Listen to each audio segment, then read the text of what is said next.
সালামু আলাইকুম রহমতুল্লাহ। আলহামদুলিল্লাহ, আলহামদুলিল্লাহি ওয়াহদা ওয়াসসালাতু ওয়াসসালামু আলা মাল্লা নাবিয়্যা বাদা।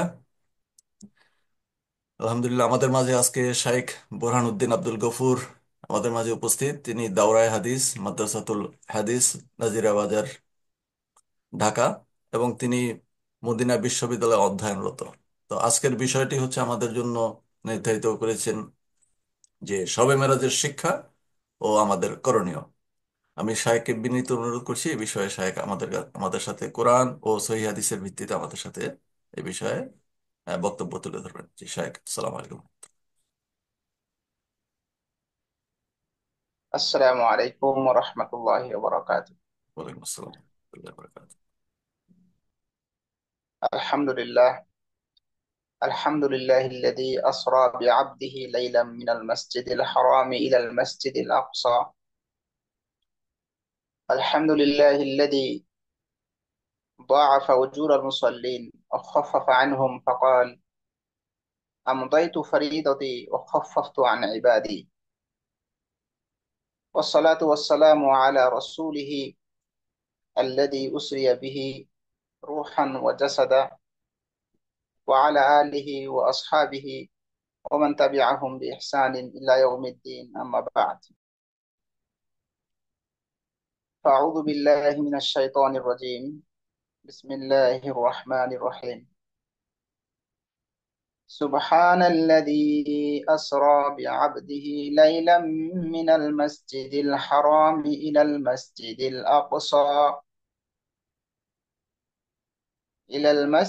الأقصى الذي باركنا حوله لنريه من آياتنا إنه هو السميع البصير.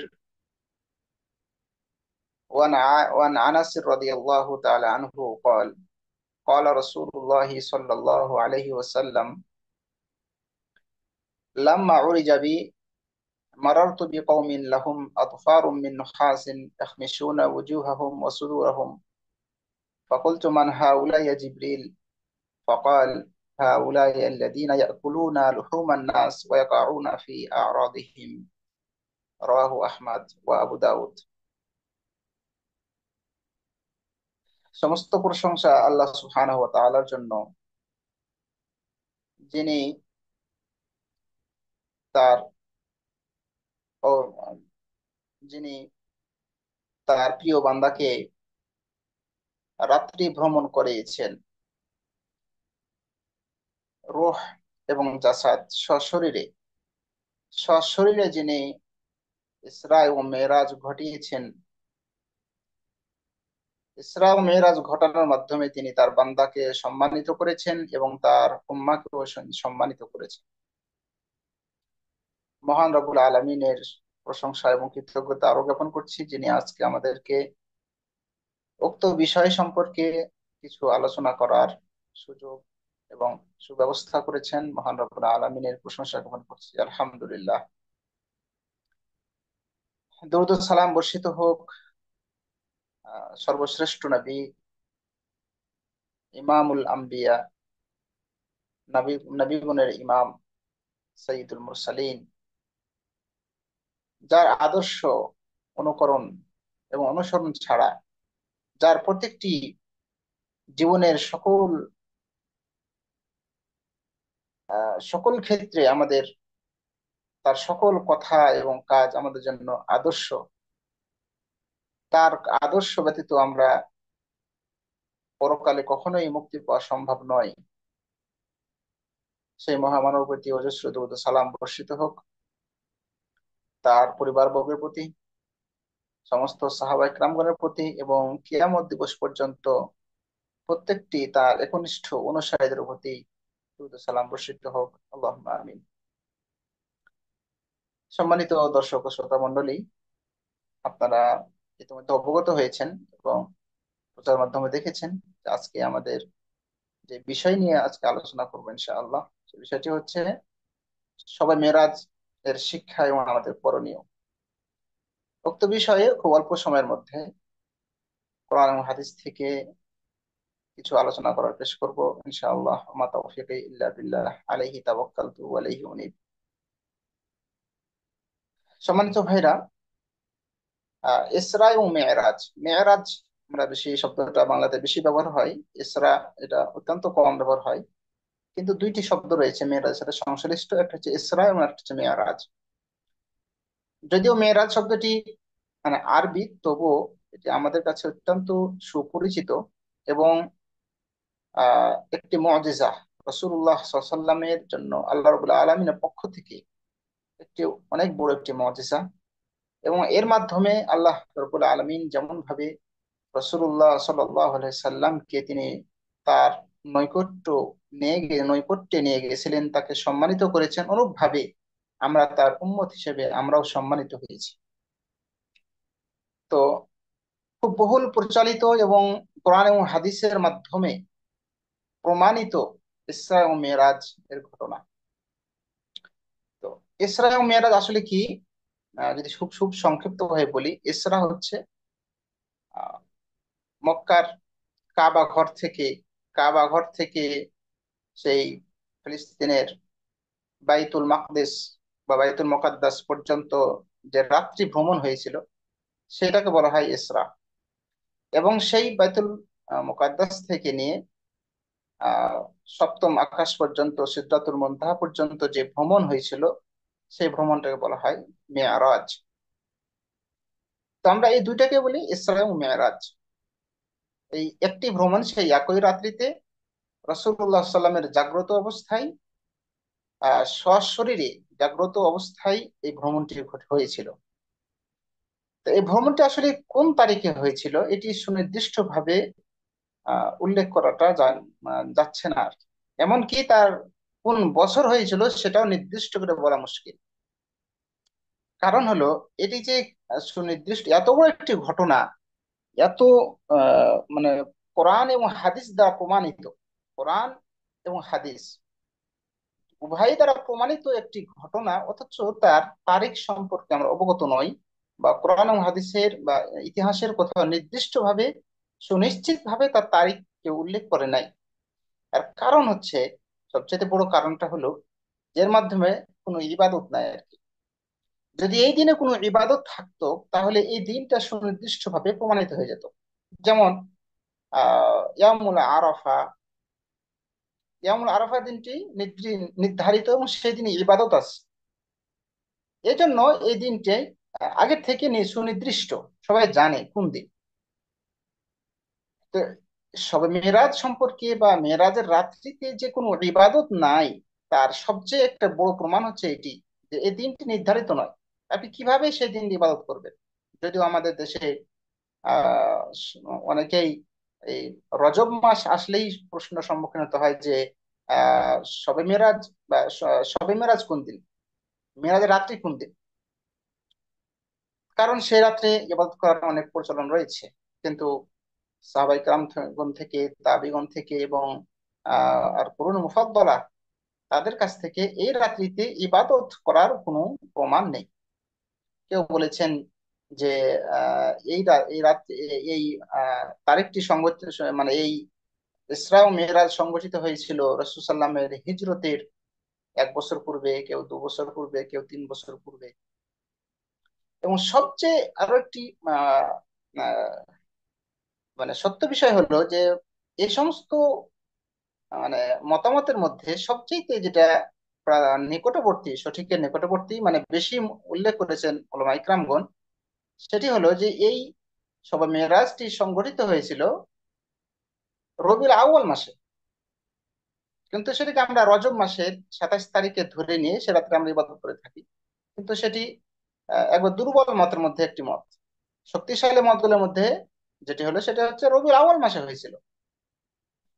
যাই হোক, আমরা সে বিষয়ে আমরা দীর্ঘ আলোচনা করতে চাচ্ছি না। আমরা এই সবে মেরাজ থেকে আমাদের শিক্ষণীয় বিষয়গুলো কি, সে বিষয়টি নিয়ে আমরা আলোচনা করবো ইনশাআল্লাহ। তো প্রথমে আমরা জানলাম যে এটা একটা শিক্ষণীয় বিষয়, যে এই রাত্রিতে নির্ধারিত কোনো ইবাদত নাই। অন্যান্য রাত্রিতে ইবাদত যেভাবে করে, সবাই মেরাজ এই রাত্রিতে ঠিক সেভাবে ইবাদত করবে। এই রাত্রিতে ইবাদত করলে অধিক কোনো ফজিলত নাই। এমনকি অনেক জায়গাতেই বলতে শোনা যায় এবং লেখা দেখা যায় যে লাইলাতুল কদরের চাইতেও শ্রেষ্ঠ রাত, লাইলাতুল কদরের মতো শ্রেষ্ঠ রাত, এরকমটা বলতে অনেকেই অনেকে শোনা যায়, কিন্তু সেগুলো আহ ভিত্তিহীন, সেগুলো কোনো দলিল নাই। আল্লাহ তাআলা আলাম। তো আমরা সর্বপ্রথম আসি যে আহ, এই ইসরা ও মিরাজ সংঘটিত হওয়ার পূর্বে রাসূলুল্লাহ সাল্লামের অবস্থাটা কেমন ছিল, কেন বা এই মেরাজ বা এই এটি ইসরা ও মিরাজ সংঘটিত হতে হলো। এইটি সংঘটিত হওয়ার পূর্বে রাসূলুল্লাহ সাল্লাল্লাহু আলাইহি সাল্লামের মানসিক অবস্থা অত্যন্ত বিপর্যস্ত হয়ে গেছিল আসলে। কারণ রাসূল সাল্লামের একমাত্র স্ত্রী খাদিজা রাদিয়াল্লাহু তাআলা আনহা তিনি মৃত্যুবরণ করেছেন। অনুরূপভাবে আহ যিনি সর্বদাই রাসূল সাল্লামকে হেফাজত করতেন, শত্রুদের কাছ থেকে সাহায্য করতেন, তিনি হচ্ছেন তার চাচা আবু তালেব, তিনিও মৃত্যুবরণ করেছেন। তো মক্কাতে তাকে রাসূল সাল্লামকে প্রোটেক্ট দেওয়ার মতো আর কেউ অবশিষ্ট আর রইল না আর কি। অনেক সাহাবী তারা মক্কার মুশরিকদের নির্যাতনে সহ্য করতে না পেরে রাসূলুল্লাহ অনুমতি দিয়েছেন হাবশায় হিজরত করার জন্য, তারা চলে গেছে হাবশাতে হিজরত করে। তো রাসূল সাল্লাম এই অবস্থাতেও তিনি চাইলেন যে দাওয়াতি ময়দানে একটা নতুন ফিল্ড তৈরি করার জন্য তিনি মনস্থ করলেন।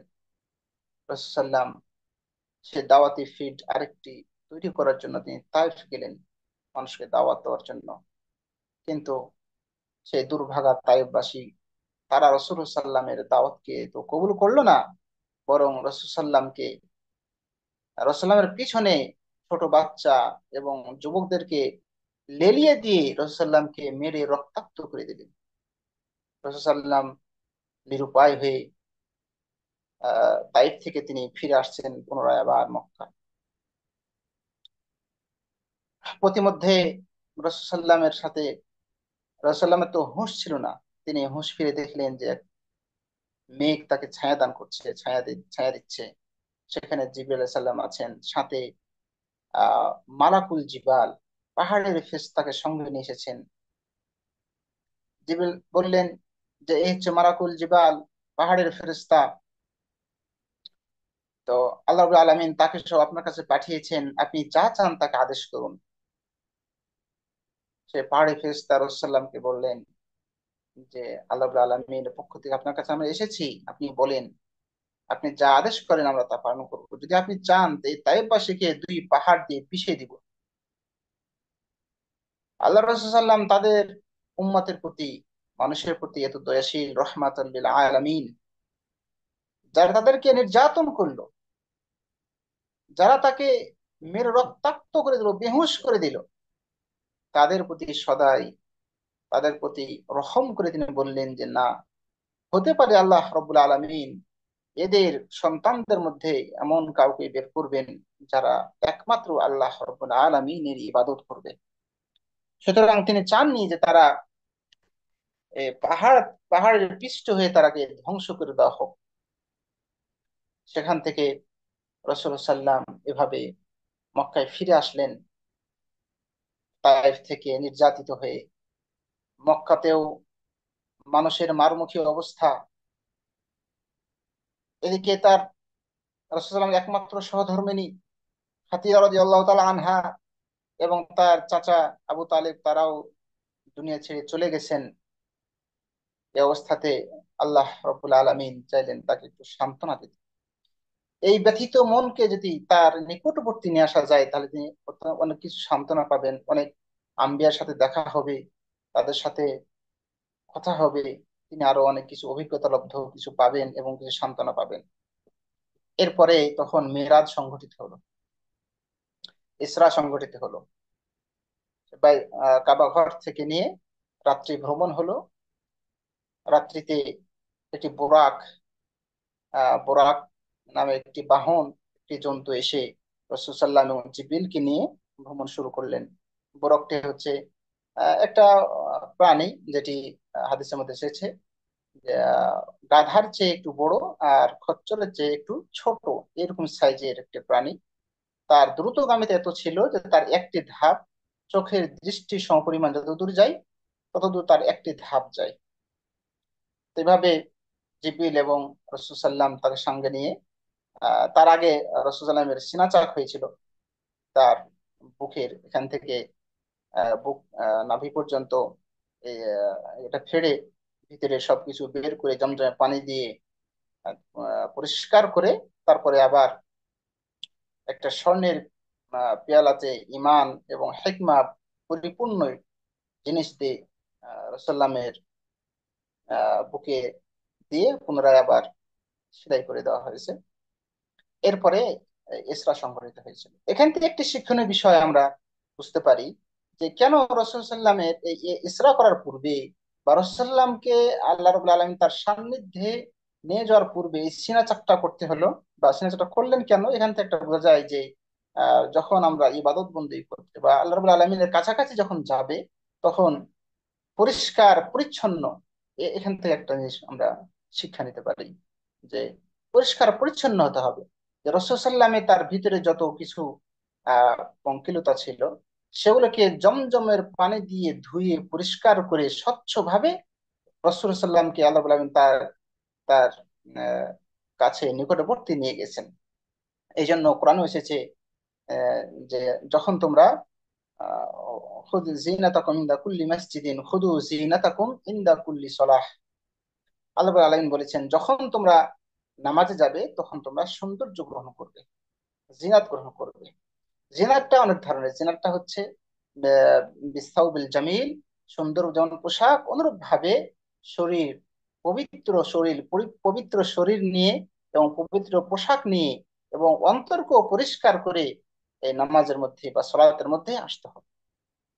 তো যে কোনো ইবাদত করার পূর্বে, যে কোনো ভালো কাজ করার পূর্বে অবশ্যই অন্তরকে পরিষ্কার স্বচ্ছ করে অনুরূপ ভাবে তার দেহকে এবং শরীরকে পরিষ্কার পরিচ্ছন্ন ভাবে পোশাক পরে তারপরে সে সে কাজটি করবে। এটি হচ্ছে একটা শিক্ষা ইসরা ও মেরাজের। আমি শেষ পর্যন্ত ঘটনা থেকে যাচ্ছি না। আমরা জানি ইসরা ও মেরাজের সে ঘটনাগুলি, আমরা শুধু শিক্ষণীয় বিষয়গুলো আলোচনা করব। দ্বিতীয় নম্বর আরেকটি শিক্ষণীয় বিষয় হচ্ছে আল ইলম বিল গায়ব, অথবা আল আল ইমান বিল গায়ব। আল ইমান বিল গায়ব, ইসরা এবং মিরাজ এটি এমন একটি বিষয় যেটি অদৃশ্যের প্রতি ইমান আনার প্রতি গুরুত্ব বহন করে। ইমানদারের অন্যতম একটি সিফাত হচ্ছে যে আল্লাযীনা ইউমিনুনা বিল গায়ব। মুমিন যারা মুত্তাকি তাদের গুরুত্বপূর্ণ একটি গুণাগুণ হচ্ছে তারা পরকালের প্রতি তাদের বিশ্বাস, অদৃশ্যের প্রতি তাদের বিশ্বাস আনয়ন করতে হবে। তো অনুরূপভাবে ইসরা ও মিরাজ একটি অদৃশ্য বিষয়, সেটার প্রতি আমাদেরকে বিশ্বাস করতে হবে। রসুল্লাহ সাল্লাহ সাল্লাম যখন ইসরা ও মিরাজ সংঘটিত সম্পূর্ণ হওয়ার পরে সকালবেলা যখন তিনি মানুষের সামনে সে ঘটনা বর্ণনা করলেন, মানুষেরা সেটি অস্বীকার করলো, কাফেরেরা অস্বীকার করলো। কিন্তু আবু বকর রাদিয়াল্লাহু তাআলা আনহু, তাকে যখন ঘটনাটি বলা হলো যে তোমার সাথে এরকম ঘটনা বলছে, সে নাকি এক রাত্রিতে এই, মক্কা থেকে নিয়ে বাইতুল মুকাদ্দাস সে ঘুরে এসেছে, সে নাকি স্বপ্ন আকাশ ঘুরে এসেছে, একটা আজীব বিষয়, এরকম হতে পারে নাকি? আবু বকর রাদিয়াল্লাহু তাআলা তিনি কি বললেন, যদি আল্লাহ রসুল এটা বলে থাকেন তাহলে অবশ্যই হয়েছে। তখন থেকে তার নাম সিদ্দিক উপাধি তাকে দেওয়া হলো, যে আবু বকর as-সিদ্দিক রাদিয়াল্লাহু তাআলা আনহু। তার আল ইলম, আল ইমান বিল গায়ব, অদৃশ্যের প্রতি, সেটা আমাদের বিবেকে আসুক অথবা না আসুক, সেই বিষয়টা আমাদের সাথে সেটা আমরা সেটা বুঝতে পারি আর না পারি, যেটা কোরআন এবং হাদিসের মাধ্যমে যে সমস্ত বিষয়গুলো আমাদের কাছে পৌঁছেছে, আল্লাহ রাব্বুল আলামিন যেগুলো বলেছেন, রাসূলুল্লাহ সাল্লাল্লাহু আলাইহি সাল্লাম যেগুলো বলেছেন, সেগুলো নির্দ্বিধায়, নিঃসংকোচে নিঃসংকোচে সেগুলো আমাদেরকে মনে প্রাণে বিশ্বাস করতে হবে। অনেকেই আহ অনেকেই হয়তোবা এরকমটাই শোনা যায় যে বিশেষ করে নাস্তিকরা তারা বলে যে এটা কিভাবে সম্ভব, আসমানের দিকে, আসমানে উঠবে বা সাত সাত আসমান ভেদ করে যাবে আবার আসবে, এটা কিভাবে সম্ভব? এটা সম্ভব নয়। আমরা বলবো এটা সম্ভব। এটা হচ্ছে আইল আল ইমান বিল গায়ব, অদৃশ্যের প্রতি বিশ্বাস করতে হবে। যারা, যদি কেউ বিশ্বাস না করে তাহলে তাদেরও পরিণতি সেরকমই হবে যেমনটা পরিণতি বা যেমনটা হয়েছিল মক্কার মুশরিকদের ক্ষেত্রে। সুতরাং অবশ্যই আল ইমান বিল গায়বের প্রতি বিশ্বাস করতে হবে। তৃতীয় নম্বর হলো যে এই ইসরা ও মেরাজ এর সবচেয়ে আরেকটি অন্যতম বড় এবং বড় শিক্ষা হলো যে আসসালাহ, যেটি ফরজ করা হয়েছে আমাদের এই ইসরা মেরাজের মধ্যে, এই রাত্রিতে, যখন আল্লাহ রাব্বুল আলামিন তার বান্দা আমাদের রসুল সাল্লাল্লাহু আলাইহি সাল্লামকে সাত সপ্তম আকাশের উপরে সিদরাতুল মুনতাহার উপরে যখন নিয়ে গেলেন, তখন আল্লাহ এবং তার রসুলের মাঝে এত কাছাকাছি হলো যে ফাকানা কাবা কাউসাইনি আও আদনা, দুইটি ধনুক দুইটি ধনুক সমপরিমাণ ব্যবধান, এদিক আর ওদিক, এত কাছাকাছি সান্নিধ্যে আল্লাহ রব্বুল আলামিন তার বান্দাকে ফরজ করলেন 50 ওয়াক্ত সালাত। 50 ওয়াক্ত সালাত তিনি ফরজ করলেন। ফরজ করার পর আরো বিভিন্ন বিষয়ে আলোচনা হওয়ার পর যখন রাসূলুল্লাহ সাল্লাম ফিরে চলে আসছিলেন সেই ষষ্ঠ আকাশে, হযরত মুসা আলাইহিস সালামের সাথে দেখা হলো।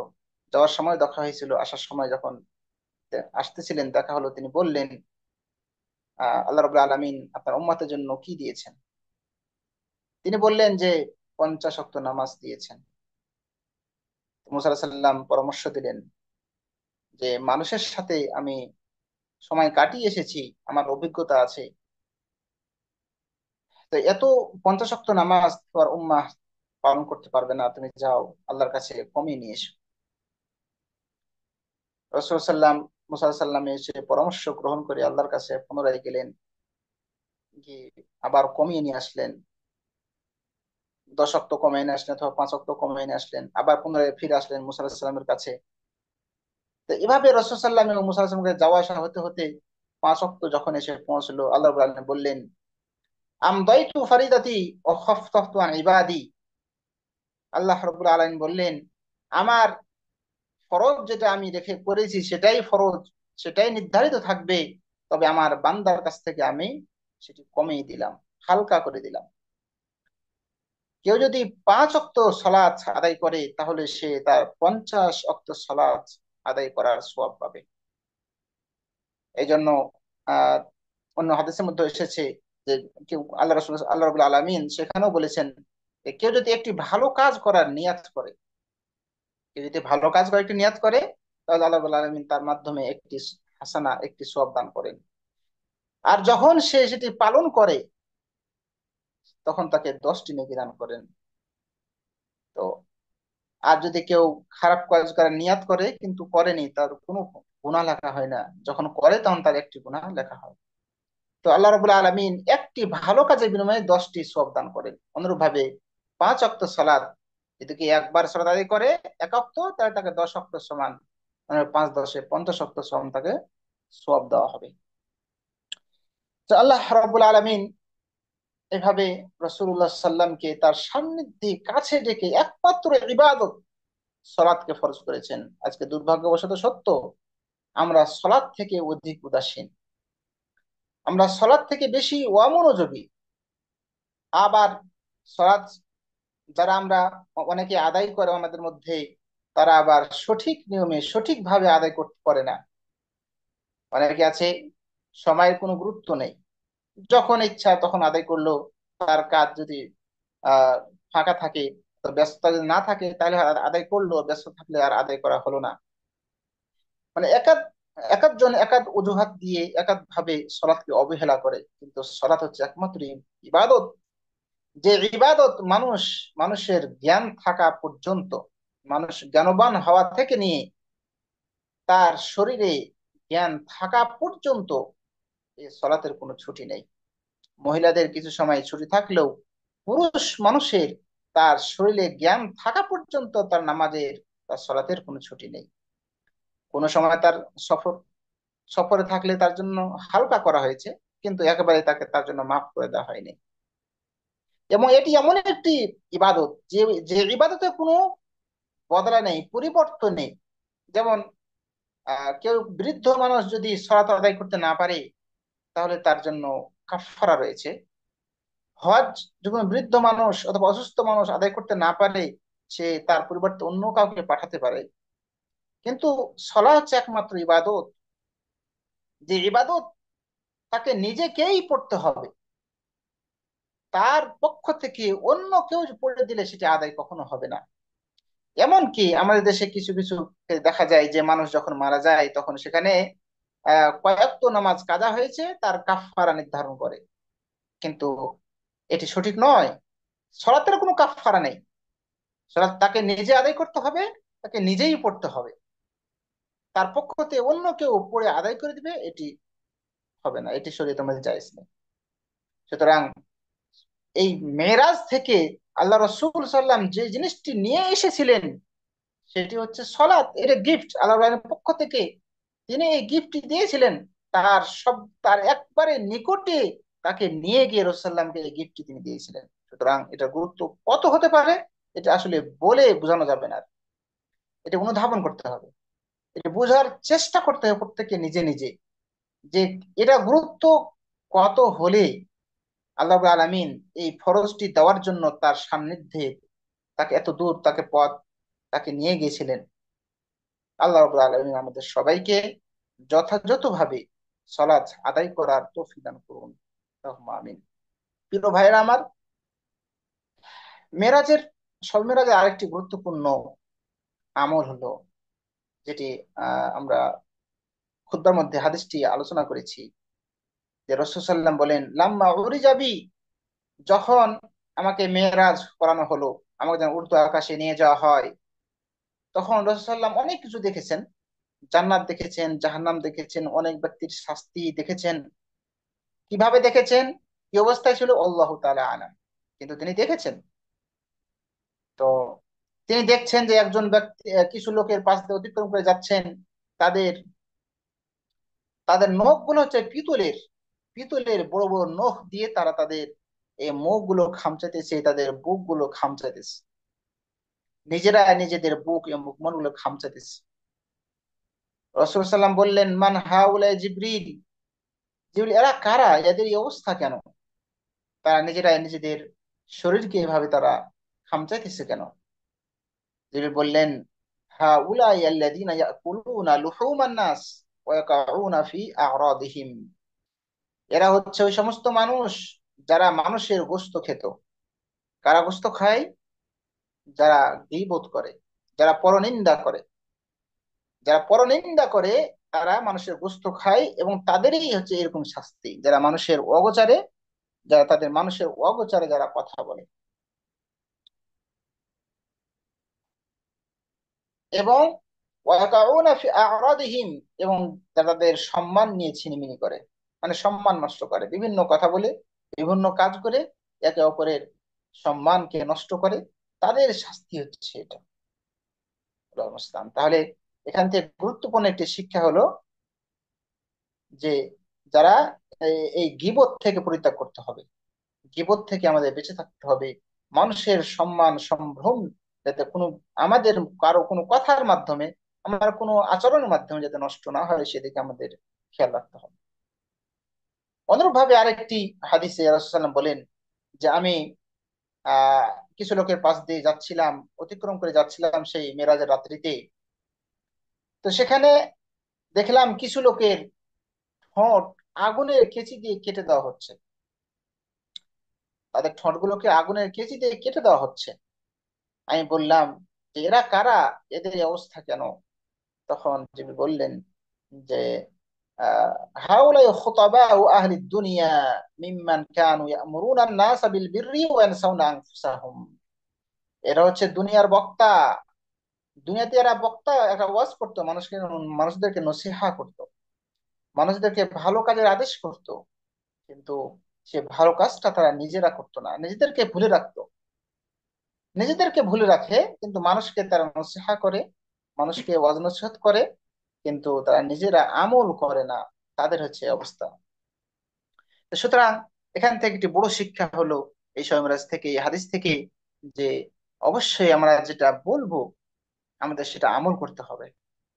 ফরজ বিষয়গুলো অবশ্যই অবশ্যই প্রত্যেক ব্যক্তিকেই, হোক সেটা বক্তা হোক সে শ্রোতা, সবাইকে সে আমল করতে হবে। তো এটি একটা অন্যতম একটি শিক্ষা হলো যে আমাদের সবাইকে আমাদের এলম অনুযায়ী, যে যে যতটুকু এলম আছে সে এলম অনুযায়ী সবাইকে আমল করতে হবে। অনুরূপ ভাবে আরেকটি শিক্ষণীয় গুরুত্বপূর্ণ একটি বিষয় হলো যে শবে মেরাজ থেকে যখন আমরা শবে মেরাজের হাদিস আমরা তো জানি যে রাসূলুল্লাহ সাল্লাল্লাহু আলাইহি সাল্লামকে যখন প্রথম আকাশে উঠিয়ে নিয়ে যাওয়া হয়, তখন ফেরেশতারা জিজ্ঞাসা করলো, মান আনতা। আসমানে দায়িত্বরত ফেরেশতারা জিজ্ঞাসা করলো যে তুমি কি। তো জিবরিল বললেন যে আমি জিবরিল। তো সাথে কে? সাথে মুহাম্মদ সাল্লাল্লাহু আলাইহি ওয়াসাল্লাম। তো এই ফেরেশতারা কেন জিজ্ঞাসা করলো? কারণ ফেরেশতারা তারা ইলমুল গায়ব সম্পর্কে তারা অবগত নয়, তার অদৃশ্যের খবর সম্পর্কে তারা জানে না। এখান থেকে একটি বিষয়, অনেকে আছে যারা জিন, শয়তান, ফেরেশতা এদেরকে মনে করে যারা ইলমুল গায়ব জানে। এই জন্য অনেকেই যারা জিনের কবিরাজ বা জিনের কারবারি করে, আহ, তাদের সাথে বিভিন্ন বিষয়ে তাদেরকে জিজ্ঞাসাবাদ করা হয়। অনেকে ইলমুল গায়ব সম্পর্কে তাদেরকে জিজ্ঞাসা করা হয়। এগুলো হচ্ছে শিরক। অবশ্যই ইলমের জ্ঞান একমাত্র আল্লাহ রাব্বুল আলামিনের কাছে। এমনকি রাসূলুল্লাহ সাল্লাল্লাহু আলাইহি সাল্লাম তিনিও ইলমুল গায়ব জানতেন না। আল্লাহ রাব্বুল আলামিন তাকে যতটুকু জানিয়েছেন, যা কিছু জানিয়েছেন, তিনি ততটুকুই জানেন। এর চেয়ে বেশি তিনি কিছুই জানতেন না। আল্লাহ রাব্বুল আলামিন যখন তাকে যতটুকু জানিয়েছেন, তিনি ততটুকুই মানুষকে বলেছেন এবং জানানোর চেষ্টা করেছেন। এর বাইরে তিনি কোনো কিছু জানতেন না। একমাত্র আল্লাহ রাব্বুল আলামিন ইলমুল গায়ব, গায়বের বিষয় একমাত্র আল্লাহ রাব্বুল আলামিনের কাছে সেটি নির্ধারিত। এটি অন্য কারো কাছে আর নেই। অনুরূপভাবে সম্মানিত ভাইরা আমার, আমাদের সবচাইতে যে গুরুত্বপূর্ণ যে বিষয়টি আমরা, যে আমাদের রাসূলুল্লাহ সাল্লাল্লাহু আলাইহি ওয়াসাল্লামকে এই মেরাজের মাধ্যমে, তিনি মেরাজ করানোর মাধ্যমে যে সম্মানিত করেছেন, অতঃপর এখান থেকে আরেকটি গুরুত্বপূর্ণ আমরা শিক্ষণীয় পাই, সেটা হলো যে আল হক। হকটা বলতে আমরা যেন দ্বিধা না করি। রাসূলুল্লাহ সাল্লাম এত একটা আশ্চর্য ঘটনা তিনি করে আসলেন, যে এক রাত্রিতে এত বড় ভ্রমণ তিনি মুহূর্তে বা এক রাত্রিতে করে আসলেন। করে আসার পরে তিনি জানেন যে এটি একটা আশ্চর্য ঘটনা। মানুষকে বললে মানুষ হয়তো বা এটি বিশ্বাস করবে না, তারপরেও সত্য মানুষকে বলতে হবে। যদিও মানুষ এটি তিতা হোক, মানুষ এটা গ্রহণ না করুক, কিন্তু সত্য যেটা, সেটা অবশ্যই মানুষকে বলতে হবে। রাসূলুল্লাহ সাল্লাম মানুষের সেই আহ তোয়াক্কা না করে তিনি তার সত্যটাকে দিয়ে মানুষের উন্মোচন করেছেন। যারা বিশ্বাসী ছিল তারা বিশ্বাস করেছে, যারা মুশরিক কাফির ছিল তারা কুফরি করেছে, তারা মিথ্যা প্রতিপন্ন করেছে। সম্মানিত ভাইরা, তো রাসূলুল্লাহ সাল্লাল্লাহু আলাইহি সাল্লামকে আল্লাহ রাব্বুল আলামিন এই আহ এই ভ্রমণের মাধ্যমে বাইতুল মুকাদ্দাসে সমস্ত নবীগণের ইমামতি করিয়েছেন। তিনি যখন মক্কা থেকে বাইতুল মুকাদ্দাস যখন রাত্রে ভ্রমণ করলেন, সেখানে গিয়ে সমস্ত নবীদের তিনি ইমামতি করিয়েছেন। এর দ্বারা প্রমাণিত হয় যে রাসূলুল্লাহ সাল্লাল্লাহু আলাইহি ওয়াসাল্লাম তিনি হচ্ছেন ইমামুল আম্বিয়া, সাইয়্যিদুল আম্বিয়া ওয়াল মুরসালিন, নবীগণের ইমাম, এবং তিনি হচ্ছেন নেতা। তো এর মাধ্যমে তিনি রাসূলুল্লাহ সাল্লামকে তিনি কি করেছেন? সম্মানিত করেছেন। অনুরূপভাবে আল্লাহ রাব্বুল আলামিন তিনি সূরাতুল ইসরার মধ্যে যেই ইসরার ঘটনা বর্ণনা করেছেন, সুবহানাল্লাযী আসরা বিআবদিহি লাইলা মিনাল মাসজিদিল হারাম ইলাল মাসজিদিল আকসা। পুত পবিত্র সেই সত্তা যিনি তার বান্দাকে মসজিদুল হারাম থেকে মসজিদুল আকসা পর্যন্ত ভ্রমণ করিয়েছেন। এখানে আল্লাহ রাব্বুল আলামিন রাসূলুল্লাহ সাল্লামকে বান্দা বলে তিনি সম্বোধন করেছেন। আসরা বিআবদিহি, আব্দ বান্দা, উবুদিয়াত আল্লাহ দাসত্ব। এই দাসত্ব হওয়া বান্দার জন্য একটা শ্রেষ্ঠ একটা আহ গুণ, শ্রেষ্ঠ নিয়ামত। এই এই বান্দা, এই বান্দার আমাদের জন্য, বান্দার জন্য এই বান্দার গুণটাকে প্রকাশ করা, এটা হচ্ছে একটা সম্মানের বিষয়। এই জন্য আল্লাহ রাব্বুল আলামিন তার বান্দাকে সেই বান্দা, তার রাসূলুল্লাহ তার বান্দা বলে তিনি আখ্যায়িত করেছেন, আসরা বিআবদিহি। অনুরূপভাবে এখান থেকে আরেকটি বিষয় প্রমাণিত হয় যে এই ঘটনাটি যে সশরীরে সংঘটিত হয়েছিল, সশরীরে, তার অন্যতম আরেকটি প্রমাণ হচ্ছে আয়াতটি। আল্লাহ রাব্বুল আলামিন বলছেন আসরা বিআবদিহি, তার বান্দাকে তিনি ভ্রমণ করাইছেন। তো বান্দা কখন বলা হবে? যখন তার মধ্যে রূহ থাকবে এবং দেহ, উভয়টাই মিলেই একজন বান্দা হয়, একজন মানুষ হয়, বান্দা হয়। যদি শুধু শরীর থাকে তাহলে তাকে তো আর পুরো মানুষ বান্দা বলা হয়, তখন তো লাশ বলা হয়। আর রূহ তাহলে শুধু আল্লাহ, শুধু রূহ বলা হবে। কিন্তু এখানে যখন যেহেতু বলা হয়েছে আবদিহি, সুতরাং এখান থেকে প্রমাণিত হলো যে আব্দ অর্থাৎ রাসূল সাল্লামকে এই ভ্রমণটি করানো হয়েছিল জাগ্রত অবস্থায়, এবং রূহ এবং শরীর সবার সমন্বয়ে, মানে সশরীরে তাকে ভ্রমণটি করা হয়েছিল। যদিও ওই বিষয়ে মতনৈক্য রয়েছে উলামায়ে কেরামের মধ্যে, কিন্তু অধিকাংশ অধিকাংশ উলামায়ে কেরামগণ, মুহাদ্দিস, ফুকাহা, তাদের আহ, তারা মনে করেন, এবং তাই এটাই হচ্ছে প্রাধান্য কথা, যে এই ইসরা ও মিরাজটি রাসূল সাল্লামের জাগ্রত অবস্থায় সশরীরেই সংঘটিত হয়েছিল। কি সময় কি শেষ নাকি? আপনার কথা শুনতে পাচ্ছি না, মনে হয় বন্ধ জি আছে। শাহেক, 2 মিনিট আছে, আর তারপর যদি করতে চান আবার 10 মিনিট পর আমরা আবার শুরু করতে পারি যদি। আসলে, ইশারা। জি জি জি শাহেক, ঠিক আছে, আপনি কন্টিনিউ করেন। আর 2 মিনিট আছে, তাহলে শেষ করে দিই আমরা। আরেকটি বিষয় হলো, আমরা এখান থেকে আরো বেশি বুঝতে পারি যে আল দিন, আল ইসলাম দিনুল ফিতরাহ। ইসলাম ও মেরাজ থেকে আমরা অনেক কিছুই, অনেক শিক্ষণীয় বিষয়, যদি আমরা প্রত্যেকটি ঘটনাকে আমরা স্টেপ বাই স্টেপ বলি, এবং প্রত্যেকটা ঘটনা থেকে আমরা শিক্ষণীয় বিষয়গুলো আমরা বের করি, তাহলে এটি অনেক লম্বা হবে। কয়েকটা হয়তো বা করা যেত, কিন্তু আমাদের সময় অনেক সংক্ষিপ্ত, এবং চাচ্ছি যে অনেক অল্প সময়ের মধ্যে আমরা বিষয়গুলো শেষ করতে যেন পারি।